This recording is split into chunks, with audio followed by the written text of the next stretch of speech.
Sternocleidomastoid. Ayun, ano ba? Landmark, what's this? Thyroid cartilage. Thyroid cartilage. Okay, and another cartilage underneath. Cricoid cartilage. And what is this gland? Thyroid gland. Secretion.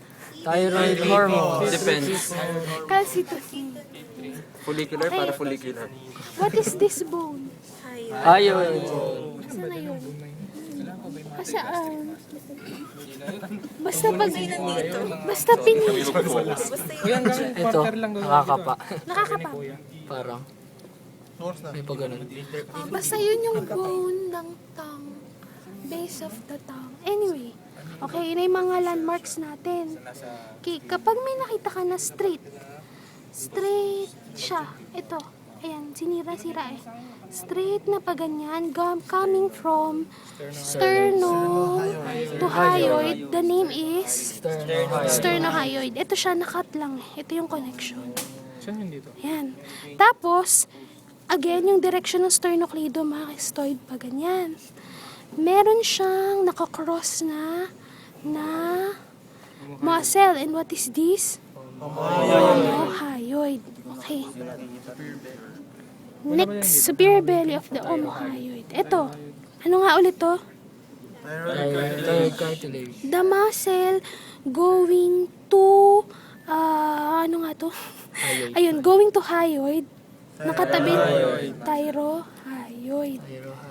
Okay, ito naman yung katabing muscle ng cricoid. Cricothyroid. Okay, now let's go to what is this organ? What is this? Specific. Left lobe. Left lobe. And this, yung kabila. Sa gitna. Isthmus. Meron siyang Pyramidal lobe. pyramidal lobe. It is, anchored or naka-attach dito sa may upper part by, Thyroidea. sabi, levator glandulae thyroidea. Sabi ni Doc Bea, sabi ni Doc Bea, ang levator glandulae thyroidea, kapag dito nakapin, pyramidal. Pag dito daw nakapin, yung connection sa may thyroid cartilage sa gitna, levator glandulae thyroidea. Kapag dito, Oo. pyramidal So lobe. yung una, Nasa doon. elevator, Pag dito, glandulae, ay sorry, yan sa taas. Ano ba? thyroidea. Sa baba dito. Tapos ito, pyramidal lobe. May question pala ako. Existing lang ba yun kapag meron kang pyramidal lobe? Yes, hindi ko alam. Consistent ata yung ano. Oh, tanong ko sa inyo. Yun, natatext ko si Doc Banyas.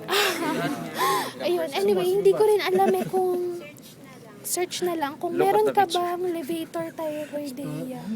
Meron kang pyramidal or basta ganun. Anyway, next. Ito excited sa testes.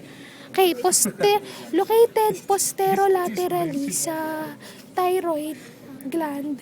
Meron kang tinatawag na Common carotid. hindi yung mismo structure. Carotid sheath. Yung carotid sheath, pag binuksan mo, meron kang structures na makita. Okay, yung pinaka-medial, anong tawag dito? Common carotid. Then, Vagus nerve. then, Internal jugular vein. okay. Yun na. Okay, testis.